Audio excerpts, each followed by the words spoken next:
Bonjour, vous êtes bien sur un petit webinaire sur la chaîne critique et les 5 Focusing Steps. Donc le management de projet selon la théorie des contraintes, comment augmenter le throughput de votre portefeuille de projet, ou en franglais, la chaîne critique plus les 5 Focusing Steps de la théorie des contraintes. Le sommaire est très simple. Après une brève introduction, on va parler des concepts, des principes que je vais présenter. Et après de nombreux exemples, et puis enfin une conclusion. Nous avons eu le plaisir et l'honneur de travailler avec de nombreuses entreprises différentes. On est assez difficile à cerner par rapport à notre périmètre, parce que grosso modo, on aime jouer avec tout ce qui contient un produit physique, mais on va même dans le domaine plus immatériel également. Mais voilà, mais quel que soit le produit, que ce soit une boîte de petits pois, une voiture, un train, un avion, une fusée, un sac à main, une montre, un billet de banque, etc., etc. Le pharmaceutique, on en fait beaucoup. Donc c'est ça là où on s'amuse. C'est à base de toutes ces expériences très variées que je développe le point de vue que je vais vous présenter aujourd'hui. Donc les principes de la chaîne critique et en particulier la partie 5 Focusing Steps ou les 5 étapes de focalisation. Alors, petit rappel, vue hélicoptère pour commencer, toutes ces idées-là sont issues de la théorie des contraintes. La théorie des contraintes s'est fait connaître par ce que a fait Eliyahu Goldratt, qui a écrit le roman Le But, qui est un ovni littéraire, puisqu'aujourd'hui, même s'il a 30 ans maintenant, ce livre, il a été publié à 10 millions d'exemplaires en 32 différentes langues. Voilà, c'est ça qui fait que les gens connaissent la théorie des contraintes. Mais c'est la théorie des contraintes appliquée à la production. C'est un roman, ce livre, dans lequel le héros découvre pour lui-même les idées de la théorie des contraintes et sauve son usine, son mariage, etc. L'idée de base de cette théorie des contraintes, c'est qu'on ne peut pas distribuer le travail équitablement dans une organisation. Il y a quelqu'un quelque part ou un service quelque part qui va tirer la courte paille et qui va se retrouver avec plus de travail que le reste. Ça sera la contrainte du système. Et la théorie des contraintes est basée là-dessus. Il faut la trouver et la gérer et adapter tout son management à cette réalité. Un peu plus tard, en 87, il a transposé ces principes de la production vers le monde des projets et a appelé ça la chaîne critique ou critical chain. C'est assez particulier et moins bien connu parce que le nom est déjà assez barbare, théorie des contraintes, mais qui pourrait être plus explicite serait la théorie des contraintes et le management de l'incertitude, parce qu'il y a toute une notion que je vais présenter brièvement de buffer, de gestion de l'incertitude, etc., qui est une des différences importantes entre les concepts de la théorie des contraintes et le Lean, par exemple. Et donc c'est cette partie-là, la gestion de l'incertitude, qui est mise en exergue dans la partie gestion de projet, puisque bien sûr c'est un monde qui est empreint d'incertitude, d'inconnu et de variabilité. Plus récemment, l'année dernière, Efrat Goldratt-Ashlag, la fille de Eli Goldratt, a publié un autre livre sur le même sujet, Goldratt's Rules of Flow, mais appliqué au monde des projets, que je vous recommande si vous ne le connaissez pas. Pour le moment, il n'existe que en anglais, mais la traduction a été lancée, donc je n'ai pas encore de date pour la version française, mais ça sera traduit en français. Et puis, juste pour vous mettre un peu l'eau à la bouche pour ceux qui ne connaissent pas, la chaîne critique, les résultats sont extraordinaires, puisqu'on peut terminer presque tous ces projets à l'heure, on peut faire ces projets 2 fois plus vite, et on peut faire à peu près 2 fois plus de projets avec les mêmes moyens. Voilà, et tout ça simultanément. Alors pour être clair, il y a dans le monde des projets, il y a en fin de compte 2 différents types de contraintes qui coexistent dans un système dès qu'on est dans un monde de portefeuille, où il y a plusieurs projets.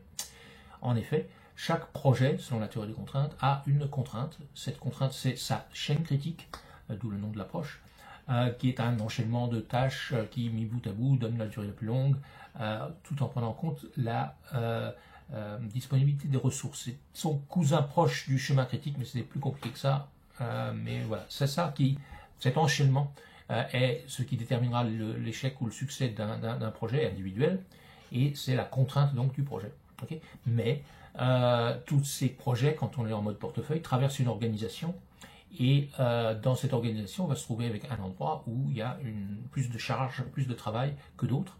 Donc il y aura dans l'organisation une contrainte de capacité, et c'est de ce deuxième type de contrainte de capacité d'un portefeuille, dont on va parler aujourd'hui. Je ne m'attarderai pas sur la première partie, la chaîne critique, en monoprojet. Mais je vais vous expliquer où vous pourrez vous renseigner sur cette autre dimension de la théorie des contraintes. Okay. Alors, pourquoi est-ce que ce sujet pour nous est intéressant aujourd'hui, des 5 Focusing Steps ou de la théorie des contraintes appliquée au monde des projets? Tout simplement parce que nous, on fait beaucoup, la moitié de notre activité, c'est mettre en œuvre la chaîne critique dans des organisations. Mais pour mettre en place complètement la chaîne critique avec sa fever chart, etc., il faut modifier, améliorer les plannings des différents projets qui sont souvent dans mauvais état, etc. Bref, ça prend un peu de temps avant de pouvoir allumer le système et obtenir les résultats. Ça dépend de l'organisation, de 2 mois, 6 mois, etc. Pendant ce temps-là, on n'a aucun résultat positif. Et donc, ce que nous faisons pour faire en sorte qu'on obtienne quand même des résultats tout de suite, c'est que nous appliquons les 5 Focusing Steps, ce que je vais vous décrire aujourd'hui, parce que ça, on peut faire tout de suite, cet après-midi, et obtenir des résultats immédiatement.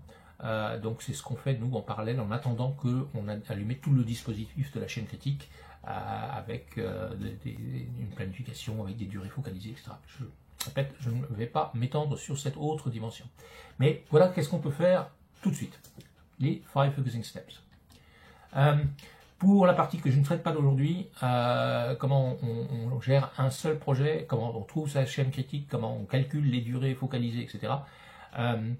Vous avez la version 5 minutes qui existe sous une vidéo, vous avez une série de 4 vidéos de 20 minutes qui donnent une vue bien sûr beaucoup plus longue et détaillée sur les concepts, et puis il y a en tout 60 ou 70 vidéos sur le sujet de la chaîne critique sur notre chaîne YouTube, et enfin nous avons même un site internet dédié à ce sujet qui s'appelle chaînecritique.com, donc tout ça va vous permettre de comprendre l'autre dimension que je ne traite pas aujourd'hui.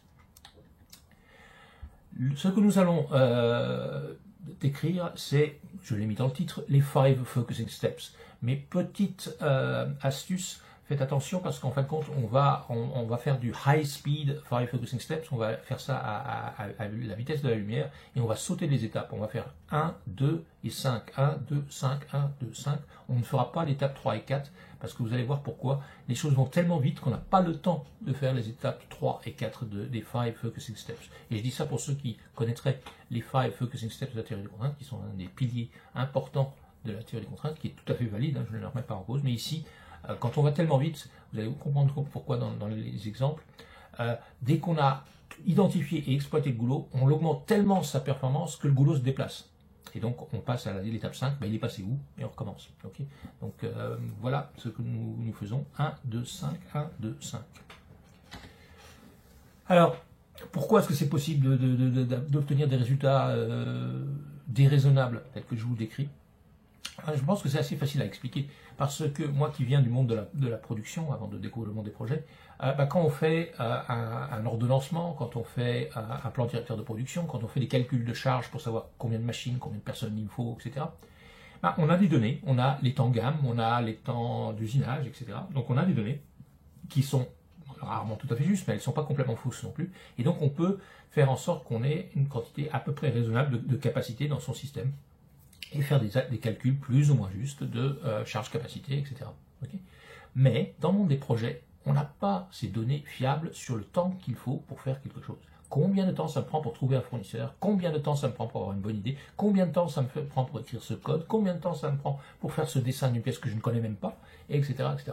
Donc, on a très peu de données robustes sur les durées des tâches. Alors, comment est-ce que, si on ne sait pas combien de temps dure une tâche, peut-on faire des calculs de charge et savoir que dans ce département, il faut 7 personnes, dans celui-là, il en faut 10, etc. etc. C'est pas possible. Okay, donc, notre expérience, c'est que les déséquilibres de capacité, qui sont la base de la théorie des contraintes, sont encore beaucoup plus importants dans le monde des projets que dans le monde industriel, parce que toutes les données sont totalement fausses. Combien de temps il faut pour avoir une bonne idée? Est-ce que c'est 2 secondes ou est-ce que c'est 2 mois? Je n'en sais rien. Okay, donc, ça c'est un point. Et en plus, pour savoir si les gens travaillent ou pas, dans une usine, on va voir si la machine tourne et si elle fait des copeaux. Quand quelqu'un est devant son ordinateur dans un monde de développement de produits, on ne sait pas si il est vraiment en train de travailler ou pas. Donc il est assez facile de faire semblant de travailler dans le monde des projets. Et de ce fait, on peut parfaitement avoir, c'est en tout cas notre constat, un goulot regrettable. Le calcul ne montrait pas qu'il était là-bas. Okay, et beaucoup d'excédents de capacité dans le reste du système. Une large partie des ressources qui ont au moins 50% d'excédent de capacité. Ils n'ont même pas une charge de 50%. Et c'est pour ça que vous allez voir, si on trouve le boulot, on le fait produire 2 fois plus, tout le reste de l'organisation peut suivre parce qu'ils étaient totalement sous-chargés. Je répète, selon nous, et on le fait souvent, la charge moyenne sur l'ensemble de votre organisation projet est probablement inférieure à 50%. Et pourtant, tout le monde hurle, on est d'accord, j'ai trop de travail, etc. On va expliquer tout ça. Alors, comment est-ce qu'on fait pour trouver le boulot? Je passerai sur le fait que certains experts de la théorie des contraintes disent qu'il y a des environnements projets sans contraintes de capacité. Nous, on n'en a pas encore trouvé, et je pourrais même expliquer pourquoi c'est si rare. Mais c'est vrai qu'il y en a qui disent que on peut se retrouver dans cette situation. Nous, on trouve toujours des goulots, et pas n'importe lesquels, vous allez voir dans les exemples, des gros goulots qui font mal dans le système. Donc, pour trouver ce goulot, c'est exactement comme la même technique que nous utilisons en production. C'est de l'hydraulique des fluides, c'est simple. Imaginez votre organisation qui traite ses projets, son portefeuille de projets, comme un ensemble de cuves, la première étape au début, la dernière étape à la fin, en bas, dans lequel il y a de l'eau qui coule avec des tuyaux de diamètre différents. Et nous cherchons celui qui a le diamètre le plus petit. Et comment est-ce qu'on va l'identifier? Si on ne sait pas mesurer le diamètre, on va regarder là où il y a le plus d'eau de file d'attente qui s'est accumulée devant. C'est juste de la mécanique des fluides et on fait ça. C'est comme ça. On n'a pas besoin de données autres que d'identifier où sont les encours. On n'a pas besoin de faire des calculs de charge-capacité, heureusement, parce que les chiffres, on ne les trouverait pas, ou en tout cas pas fiables. Alors, une fois qu'on a donc identifié le goulot, qu'est-ce qu'on trouve? C'est vrai qu'ils sont souvent un peu risibles, vous allez voir dans les exemples. Okay, une chose que vous verrez également dans l'exemple, faites très attention aux déclarations des différents responsables de service, parce que franchement c'est plutôt une question de qui gagne le meilleur Oscar, ces histoires. Oh, j'ai beaucoup de travail, etc. Je répète, il n'y a pas une seule donnée fiable sur combien de temps ça prend pour faire ça ou ça. Okay, et bien sûr il y a du travail partout, vous allez comprendre pourquoi un peu plus tard. Donc tout le monde peut faire semblant de travailler, il y a du travail partout, on se plaint, etc. Okay, c'est pas du tout comme ça qu'il faut identifier le boulot, parce que là, vous êtes juste en train de reconnaître le manager qui fait le plus de bruit. Okay, donc, on va trouver des exemples regrettables. Souvent, ça peut être 1 ou 2 personnes en développement produit en particulier qui sont probablement avec une certaine ancienneté, qui ont une vue systémique, architecte du sujet, qui connaissent à la fois le côté mécanique, électrique et côté client, spécification, etc. Bref. Ils sont là depuis longtemps, ils savent très bien de quoi ils parlent, et parce qu'ils sont tellement uniques, beaucoup de questions remontent vers eux, et ils sont devenus goulot. Okay, et puis, dans le développement de nouveaux produits, il y a un autre grand classique qui est malheureusement, c'est facile à dire, très facile à résoudre comme problème. Les gens ont tendance à essayer de de concevoir les produits de demain avec les capacités d'hier, n'est-ce pas? Donc on a trop de mécaniciens et autres dans son système, et on n'a pas assez d'électroniciens ou de gens qui sont bons en intelligence artificielle, etc. Donc les nouveaux défis, les nouveaux métiers dont on a besoin souvent en manque. Okay, le management de la qualité est assez souvent un goulot de capacité, une contrainte de capacité. Ceci peut paraître étonnant, mais pour ceux qui nous suivent depuis longtemps, vous saurez que c'est quelque chose qu'on trouve un peu partout, en production, en projet, etc. Et donc faites attention, votre management de la qualité, le contrôle qualité, l'assurance qualité, le management de la documentation qualité, etc. peut être une contrainte de capacité. Ça arrive très souvent. Enfin, dans le monde des projets, et certains d'entre eux en particulier, il y a des métiers qui sont exigeants physiquement et mal rémunérés, ou pas assez bien rémunérés, qui donnent des problèmes de pénurie. En ce moment, en Europe par exemple, et dans d'autres géographies, il manque des soudeurs et des chaudronniers. C'est pas seulement vrai pour l'aéronautique, c'est vrai dans le nucléaire, c'est vrai dans plein de domaines, etc. Et donc on va se retrouver avec ce genre de contraintes de capacité. J'imagine que plusieurs d'entre vous sont déjà dans ce cas, c'est beaucoup commenté en ce moment. Et enfin, un dernier qui est un peu particulier, et c'est très vrai dans le monde des développements logiciels, les phases de test, mais pas que dans les logiciels, ça peut être aussi dans le développement de produits mécaniques. Faites attention, les phases de test, on a tendance à sous-investir dans les moyens pour faire les tests, ou de sous-estimer, pas accorder suffisamment d'attention managériale au sujet, et résultat on se retrouve avec capacité et capabilité insuffisantes et un goulot. Alors, une fois qu'on l'a trouvé, qu'est-ce qu'on fait? On va augmenter rapidement son débit, et donc on va se concentrer dessus, on va les traiter en VIP, et pour ce faire, on va en particulier limiter l'encours et réduire le multitâche. On va instaurer le principe du complet conforme, c'est-à-dire que pour ces ressources coulots, on s'assure que le travail qu'on leur donne, il est déjà pré-mâché, préparé pour qu'ils peuvent tout de suite se mettre à faire de la valeur ajoutée. Ils n'ont pas besoin de rappeler en disant excusez-moi, il me manque ce document, il manque ceci ou il manque cela. Okay. S'il y a trop de projets dans le système, vous avez le choix, soit vous avez le courage et les moyens de le faire et vous arrêtez, jetez à la poubelle ou mettez en pause ou en stand-by la moitié de vos projets. Okay. Soit vous n'avez pas la possibilité de faire ça, pas le courage de faire ça, et vous faites la règle 2 pour 1, c'est-à-dire que vous videz le système petit à petit, videz la cuve petit à petit, vous imposez la règle suivante, je ne lance un projet que quand j'en ai terminé 2. Comme ça, petit à petit, vous allez vider la cuve. Okay. C'est très très important tout ça, parce que c'est ça qui fait que les projets prennent trop de temps, qui grèvent la productivité à travers le multitâche, etc. Okay. En allant un peu plus loin, au fur et à mesure qu'on rentre dans ce monde de flux, dans le monde des projets, bien sûr, une des questions les plus importantes devient quand est-ce que je lance un nouveau projet dans le système, pas trop tôt, pas trop tard, et surtout pas trop tôt. Enfin, toujours dans comment exploiter, comment faire produire plus la contrainte, et ben, on va regarder comment ces ressources gaspillent leur capacité. Et pour ça, nous, on utilise un système très connu qui s'appelle le DILO, Day in the Life of, oui, ma vie. Je demande à un de mes collaborateurs de passer une journée ou plus avec la personne ou dans le service en question, et on observe tout simplement toute la valeur ajoutée, la non-valeur ajoutée, pour voir quelles sont les pistes de libérer de la capacité pour pouvoir produire plus. Voilà, et vous allez voir dans les exemples, c'est quand on est comme ça et qu'on se focalise sur une personne ou un groupe de 10, etc., dans une entreprise de 500, puisqu'on est très concentré sur un petit sujet, on arrive à des résultats extraordinaires de genre x2 ou x3 de débit de sortie. Voilà. Alors, donc, je l'ai dit, dès qu'on fait ça et qu'on augmente dans ces proportions-là le débit de tel ou tel service ou de telle ou telle personne, bien sûr, ce n'est plus le boulot. Okay, d'où ce que j'ai dit, 1, 2, 5, 1, 2, 5. Donc, on a fait le 1, on l'a trouvé, 2, on l'a exploité, tellement bien exploité qu'il n'est plus le boulot, et maintenant, il faut aller trouver le nouveau boulot. Et c'est pour ça qu'on n'a même pas eu le temps de faire là sur les étapes 3 et 4. On va maintenant regarder des exemples. Alors, les exemples, on en fait beaucoup, hein, 320, etc. Donc, j'ai pris un échantillon de cas historiques, cas anecdotiques, avec des amusants, etc. Et puis des cas tout récents, pour ceux qui nous suivent depuis longtemps, pour qu'il y ait des choses toutes fraîches.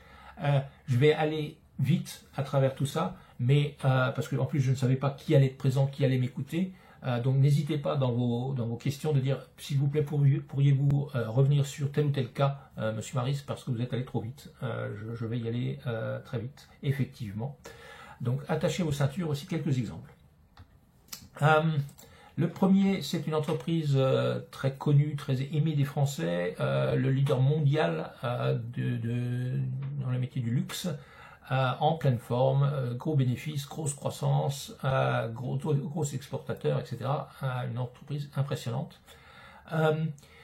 Dans la division dont on va parler, il y a plusieurs divisions de cette société qui sont comme ça, là où avant c'était plutôt une usine à produire des objets de luxe, ils considèrent maintenant que le défi actuel et futur, c'est plutôt d'être une usine à nouveaux produits, une usine à développement de nouveaux produits, pour faire en sorte que il y ait une grande diversité et fraîcheur dans les produits offerts au marché. Et donc, voilà, on est dans une des divisions et on veut travailler sur l'usine à développer des nouveaux produits.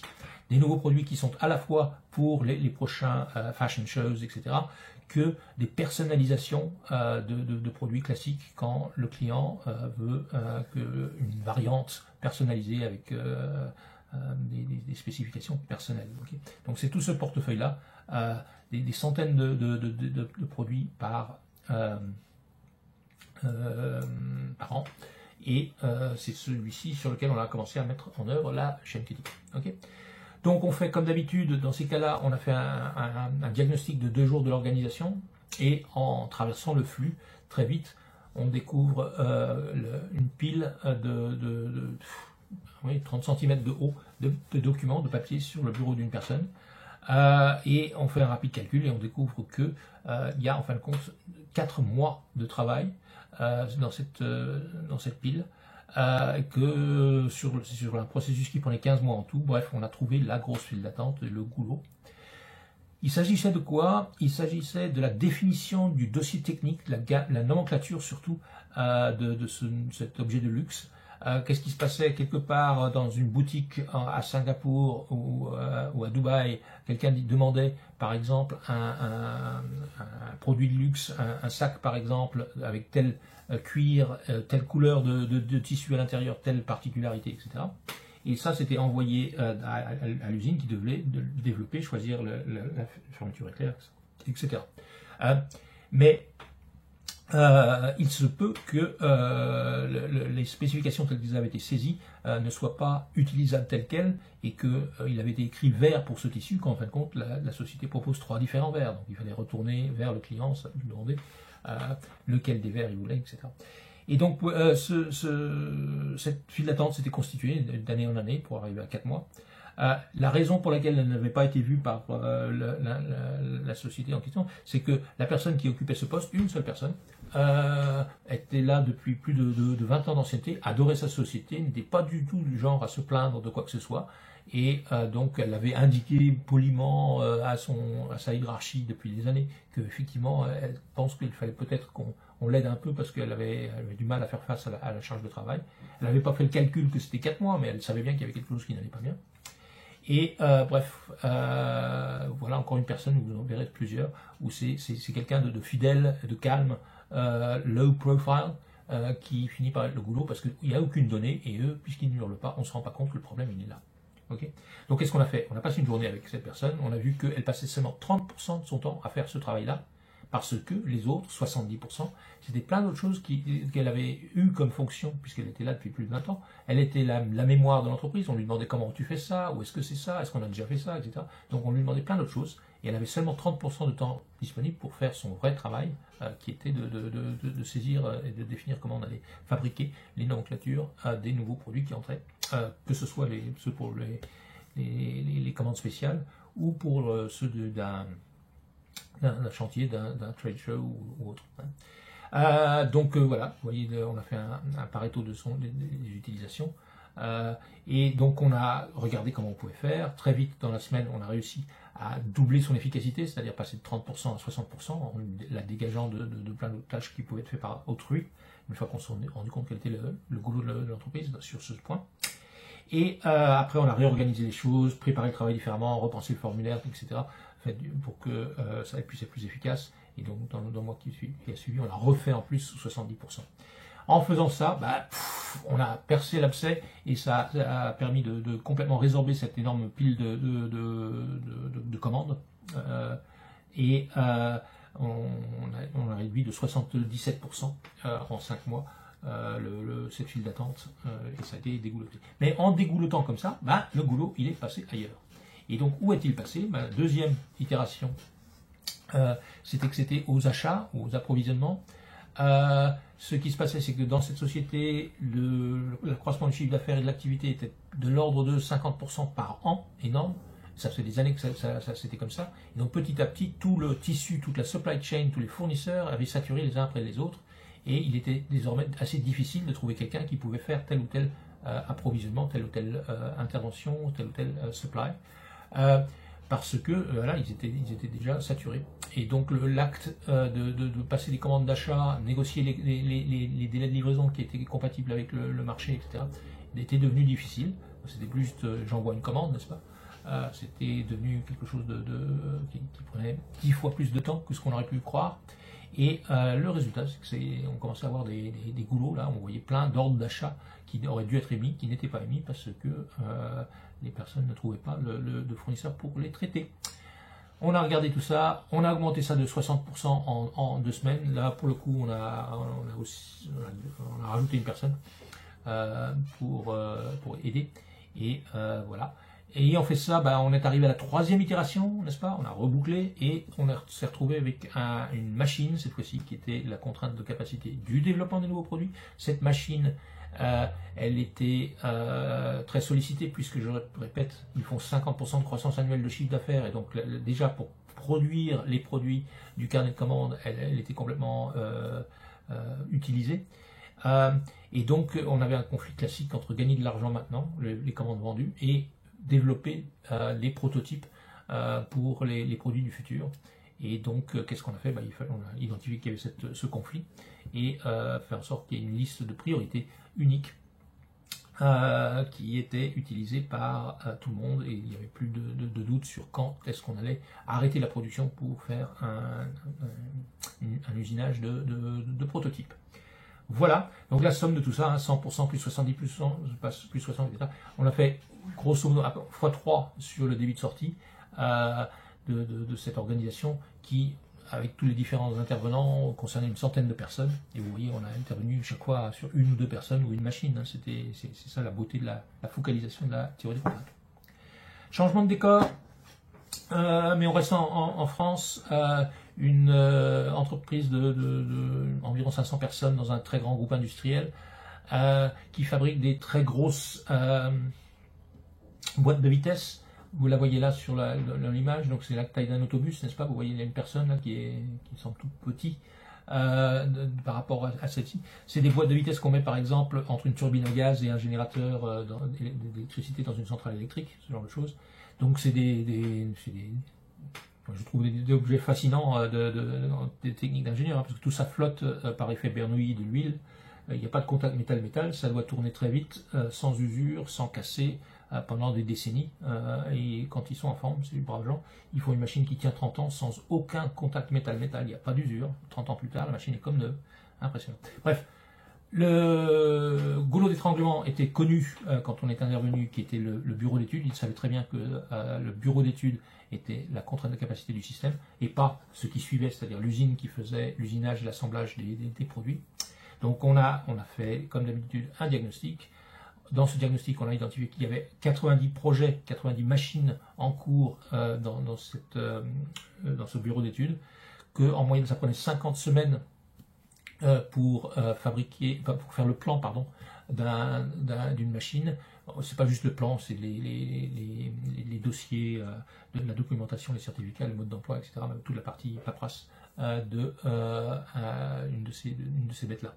Et au point de départ, il faisait 1,8 dessins par plan par semaine, donc avec ces 15 personnes. Voilà, point de départ. On fait un vie ma vie, on regarde ce qui se passe, on voit qu'ils sont mutilés par le mauvais multitâche, c'est-à-dire que ils font à peu près 60 différentes choses chaque jour, c'est-à-dire une moyenne de 7 minutes pour chaque tâche. Il y a dans ce open space, chaque personne a donc une dizaine d'affaires à traiter. Vous voyez que j'espère que vous pouvez imaginer que c'est assez compliqué. On n'est pas peut-être au micron, mais on est à 5 microns près dans les usinages, etc. pour trouver le bon effet Bernoulli, pour que ça flotte bien sur de l'huile, etc. Quelle que soit la température, la vitesse de démarrage. Enfin bref, c'est pas très simple comme truc. Ils sont leaders mondiaux et reconnus pour la qualité de ce qu'ils font, mais c'est pas à la portée de n'importe qui. Et pourtant, il faisait ça à déranger sans cesse, 7 minutes par-ci, 7 minutes par-là. Il faisait plein d'erreurs du genre, un des problèmes dont il souffrait, c'est qu'il faut terminer le plan, mais quand l'usine était en train d'assembler le produit, au dernier moment, ils disent, et il l'appelait, t'as oublié de mettre dans la nomenclature qu'il y a un boîtier ici pour contrôler la pression du machin. Et effectivement, parce qu'il travaillait en multitâche, il y avait beaucoup d'oublis bêtes qui perturbaient, et il devait tout d'un coup, en urgence, résoudre le problème d'un manquant qui avait été oublié dans la nomenclature. Voilà. Donc, on n'a pas mesuré exactement, mais la productivité et l'efficacité de ces gens a été péjorée de 70, peut-être même 90%. C'était n'importe quoi. C'était un monde de fous, ou juste un open space normal, je ne sais pas, à vous de me dire. Qu'est-ce qu'on a fait? On a essayé d'arrêter ça. On a mis en place une règle qui s'appelle Stop, Starting, Start, Finishing. Nous ne commencerons aucune nouvelle affaire. Nous allons juste terminer celles qui sont déjà dans le bureau d'études. Il y en a 90 après tout. Les commerciaux ont le droit de continuer à prendre des commandes, mais on ne les lance pas en production de plans au bureau d'études. Le bureau d'études termine les travaux en cours. Puisqu'ils travaillent là-dessus, et c'est des produits qui sont déjà partiellement conçus, parfois quasi finis d'ailleurs, et ben pendant la purge, ils sont passés de 1,8 plans par semaine à 8, plus de 8 par semaine. Là, il y en a un, ils ont fait 11 plans qui sont sortis cette semaine-là, vous vous rendez compte? Tout simplement parce qu'au lieu de s'éparpiller partout, ils prenaient un truc, ils le terminaient, ils l'amenaient au bout de manière très, très focalisée. Stop, starting, start, finishing, n'est-ce pas? Arrêtez de commencer des nouveaux trucs, terminez ce que vous avez déjà. Et bon, on a fait plusieurs autres choses. On les a protégés contre les interruptions pour qu'on ne puisse pas être appelé directement par la production ou par les clients, etc. Donc de garde du corps ou coordinateurs qui protégeaient les équipes de toute perturbation. Un travail en amont pour s'assurer que ce qu'on leur donnait, c'était bien du full kit, qu'on avait toute l'information, parce que, comme dans beaucoup d'entreprises, les commerciaux avaient tendance, puisqu'il y avait un problème de délai, etc., de demander au bureau d'études de commencer des plans quand ils n'avaient pas encore tous les éléments de la commande, du plan de masse, etc. Donc on s'assurait que quand ils commençaient à travailler dessus, ils avaient un kit complet d'informations. Voilà. Et puis on a stabilisé les priorités, parce que comme d'habitude, chez eux, ils avaient 4 différents systèmes de priorités. Les priorités du bureau d'études, les priorités du patron, du directeur industriel, du responsable Chine et du machin, etc. Bref, il y avait autant de priorités que vous voulez, mais en fait, vous pourrez travailler sur ce que vous voulez, vous êtes toujours sur la priorité de quelqu'un. Donc on a arrêté tout ça, une priorité seule, validée, transparente, affichée pour tous et stable. Le résultat, c'est que après quelques semaines, ou non, quelques mois de mise en œuvre, le temps de purger, ils ont fait plus 130%, donc ils sont passés à 4,2 par semaine, là où ils étaient à 1,8. Et puis pendant la période de purge, je l'ai dit, ils ont explosé les compteurs puisqu'ils ont fait 400% d'amélioration. Et en faisant ça, ils ont résorbé le niveau d'encours et donc la vitesse des flux, et ils sont passés de 50 semaines de délai à 8 semaines. Voilà. Changement de décor, allons chez les cochons, encore une entreprise française, bureau d'études, recherche et développement, 280 personnes, c'est dans les top 10 des sociétés dans le monde pour les produits pharmaceutiques pour les animaux. Le cochon, c'est parce que le projet pilote a été concernant les cochons. Et donc on fait le diagnostic. Ils étaient convaincus que leur contrainte de capacité, c'était leur équipe d'une vingtaine d'experts mondiaux brillants qui sortaient blockbuster après blockbuster. En réalité, c'était l'équipe d'industrialisation en aval qui était le goulot. En réalité, ils avaient décidé une nouvelle stratégie quelques années auparavant dans laquelle une partie de la production allait délocaliser à l'étranger, que ce soit au Brésil, en Turquie, etc. Et donc l'industrialisation, faire produire quelque chose dans ces autres usines, ça prenait beaucoup plus de temps que de le faire dans l'usine d'un côté, en face.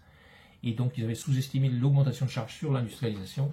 Et même s'ils avaient multiplié par 3 les équipes d'industrialisation, il fallait les multiplier par 9. Donc là, la solution a été surtout de recruter encore quelques techniciens pour aider à l'industrialisation et de s'assurer qu'ils parlaient tous suffisamment bien anglais, etc., pour mettre en œuvre le truc. Et là, un doublement du débit de sortie de ces blockbusters, avec tout l'impact économique que vous pouvez imaginer. Autre exemple français, leader mondial et pas un peu de son sujet, c'est pas tout à fait ce qui est sur le dessin, mais c'est ce genre de choses, quelque chose qu'on met dans le corps pour les problèmes cardiovasculaires. Ils sont leaders mondial, oui, à 80% de part de marché, c'est une très très belle entreprise, 80% de part de marché mondial, et ils ont mis en œuvre la chaîne critique sur l'ensemble de leurs gros projets. Ça peut être s'adapter à une nouvelle réglementation, la nouvelle réglementation européenne de medical devices par exemple, qui est un vrai sujet. Les changements de processus, déménagement de lignes de production, changement de matière, tous ces trucs un peu conséquents. Ils avaient un portefeuille, c'est ça qui est sur là-dessus qu'ils ont mis en place la chaîne critique, leur portefeuille. Ils pensaient que ils étaient contraints par les différentes instances qui doivent approuver leurs décisions, leurs propositions, etc. Ils étaient convaincus que c'était ça qui les ralentissait. En fin de compte, quand on a mis en œuvre la chaîne critique sur ce sujet, on s'est rendu compte que c'était une seule personne du service informatique qui était la contrainte de capacité. Et donc, une fois, et cette personne en plus, elle s'occupait de choses comme les badges d'accès aux locaux et ainsi de suite. Bref, il n'a pas été difficile de lui faire produire 2 fois plus. Ce cas-là, je me permets de faire un commentaire en passant. Attention, l'IT, l'informatique, est assez régulièrement un goulot dans le monde des développements de projets ou pas de nouveaux produits nécessairement, mais dans les stratégies de mise en œuvre du futur, de croissance, etc. Il y a beaucoup d'entreprises qui se retrouvent avec un goulot au niveau de l'IT. Je pourrais commenter ça si vous voulez dans les questions-réponses.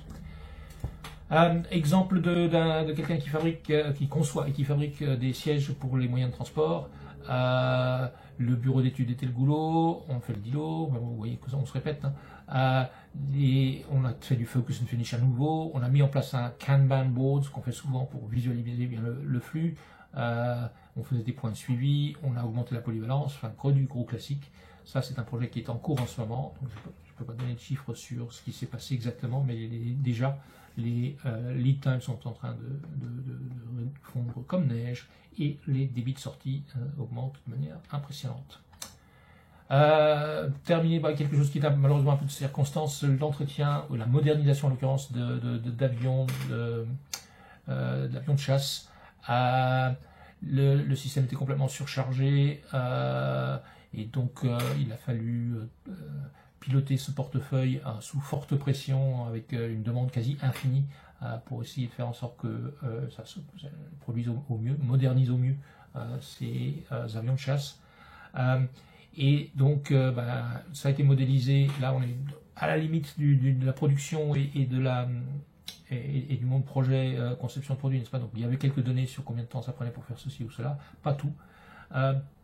Et ça a permis de faire un calcul qui montrait que les chaudronniers étaient la contrainte de capacité de ce portefeuille, d'agir en conséquence, de les traiter en VIP, d'en recruter comme il faut, etc., etc. Le résultat est spectaculaire. En durée d'immobilisation, ils ont maintenant le record du monde, parce que c'est l'avion l'avion de chasse le plus connu du monde. Il y en a beaucoup, et ils sont tous en train d'être modernisés, et cette usine fait maintenant ça plus vite que qui que ce soit, 2 fois plus vite que le numéro 2. Donc, puisqu'ils vont tellement vite, maintenant ils en veulent de plus en plus, et c'est... Voilà. Et le dernier pour terminer, entretien de train d'atterrissage pour les avions civils, que ce soit de Airbus ou de Boeing. Ici, les cuves de traitement de surface de chromage étaient les contraintes de capacité du dispositif. On s'est focalisé dessus, s'assurer que les cuves étaient utilisées parfaitement bien, qu'elles étaient disponibles 24 heures sur 24, 7 jours sur 7, un management visuel pour les flux à travers le système. Ça a donné au moins déjà 25%, c'est un projet en cours, d'augmentation de débit, et sur un ou 2 mois de la fin d'année, quasiment doublé la production de sortie. Voilà, tout ça est en cours, et on a déjà passé le premier goulot qui était ces cuves de chromage, et maintenant c'est au niveau des inspecteurs de l'inspection qualité. Et voilà. Pour conclure, ce qui est peut-être intéressant à noter quand on parle de ce type de projet, en tout cas pour ceux qui sont en développement de nouveaux produits, par exemple, c'est que c'est les projets qui construisent le futur de l'entreprise, n'est-ce pas? Et donc, si on gère ça correctement, on est en train de s'assurer que la société va avoir un bel avenir. Donc, au-delà de quelques éléments quantitatifs que j'ai évoqués, ce qui est très intéressant, c'est que quand on gère correctement ces projets d'amélioration tactique ou stratégique, et ben on se construit un bien meilleur avenir. Et bref, on enclenche une spirale vertueuse tout à fait puissante en traitant tout ça correctement, parce que sinon on finit par pas avoir le temps de construire l'avenir, et ben, si on ne construit pas l'avenir, on n'en a pas.